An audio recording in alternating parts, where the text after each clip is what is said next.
Okay, welcome to this session on reaching people through social media, focusing mainly on housing associations. My name is John White. I'm PR and Marketing Manager at WebCredible. So first of all, we're going to run through a quick agenda for this session. I'll start off with a little bit of information about WebCredible, the company. Then the presentation is going to split into two parts. So part one is going to discuss general social media, so it's going to discuss it at a broad level and its importance. It's going to look at personal and business usage. It's going to talk about some social media successes and failures.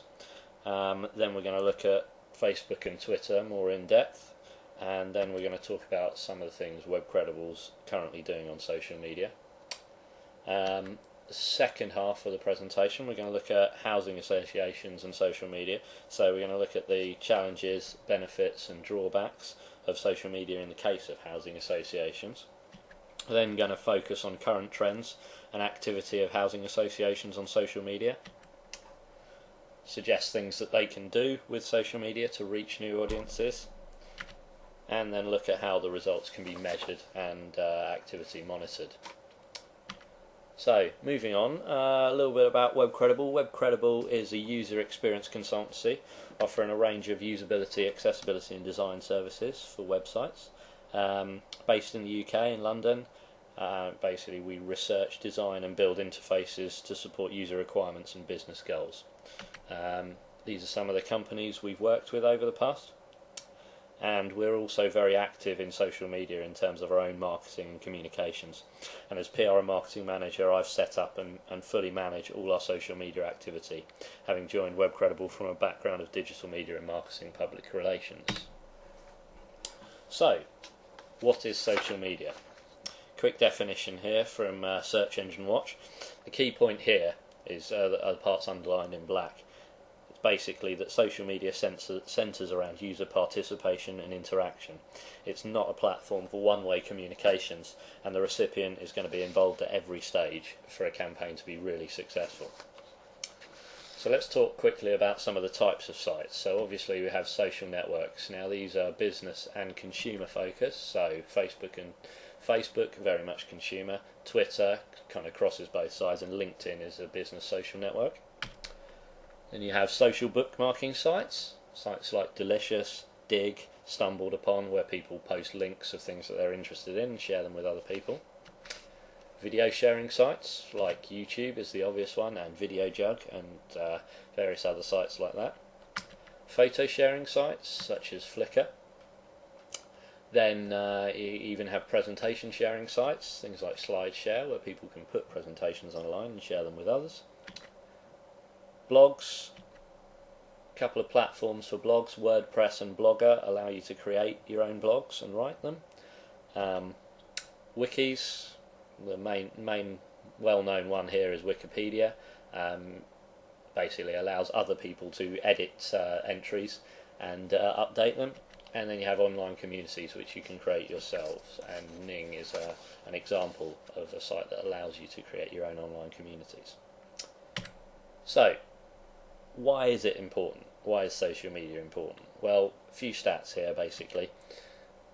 From the Office of National Statistics, 80% of UK adults have used the internet, and also 76% have used it in the last 3 months. So these are stats from August last year. Nielsen Online, social networks and blogs are the 4th most popular online activity. And then these from Mashable, as of about a year ago, social networks are used by 26% of internet users. So if we take that and cross-reference it with the Office of National Statistics stats, then based on a population in the UK of 60 million, 76% of which are regular internet users, there are 11.86 million UK users of social networks. Based on the same stats, blogs are used by 24% of internet users, which equals 10.94 million UK users of blogs. Excuse me. So, a bit more on why it's important. According to Clicky Media, 80% of companies use or are planning to use LinkedIn this year as a primary tool for finding employees.